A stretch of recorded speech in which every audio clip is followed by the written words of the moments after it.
Sino ba naman ang hindi matatakam kung ganito kasarap na beef pares ang nasa harap mo? Simple lang ang proseso ng paghahanda nito at pwede mo rin itong pagkakitaan. Kaya tara, kung gusto mo rin magluto nito, samahan mo ako at magsimula na tayo.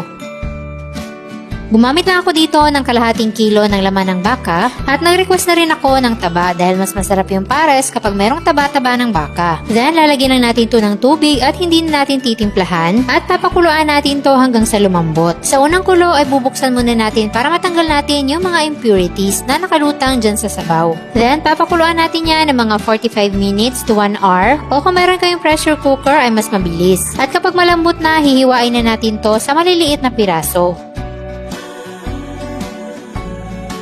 At pagkatapos nating mahiwa, itabi lang muna natin. At sa isang kawali, ilalagay na natin ang taba ng baka. So, antayin lang natin to na mag-render ng sariling mantika. Then, pwede na nating igisa yung luya. Isunod natin yung sibuyas.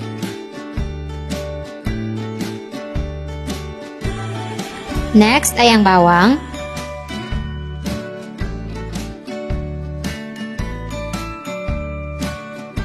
Then, after magisa ng mga aromatics, ay ilagay na natin yung pinakuluan nating beef. Igisa muna natin kasama ang mga aromatics.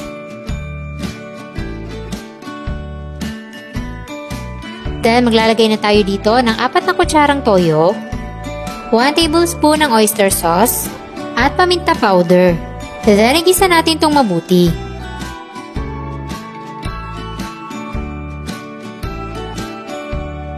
Pagkatapos niya, ilagay na natin dito yung pinapakuluan natin ng baka. Ito na yung magiging sabaw ng ating pares. Maglalagay din tayo ng isang star anise at isang dahon ng laurel. Para medyo manamis-namis yung ating pares, maglalagay tayo ng 1 kalahating kutsara ng brown sugar.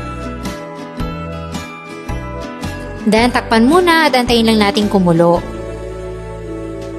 Pag kumukulo na, ay titimplahan naman natin yan ng all-in-one seasoning para mas malinamnam, which is optional at kung ayaw nyo namang gumamit niyan, ay pwede nyo nang skip.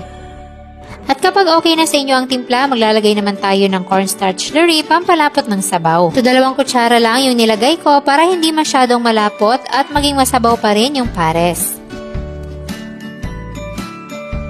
At kapag okay na sa inyo yung lapot ng sabaw, maglalagay na tayo dito ng dahon ng sibuyas.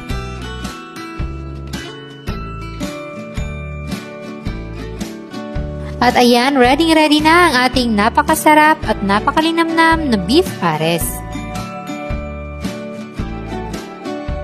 At syempre, lalagyan pa natin yan ng fried garlic sa ibabaw. Kaya kung nabibitin kayo sa lasa ng mga nabibili nyong pares sa labas, try nyo na lang magluto.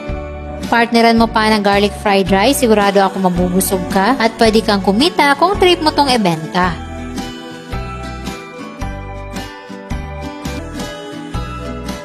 At sana'y nagustuhan niyo ang ating pares recipe for today. Enjoy!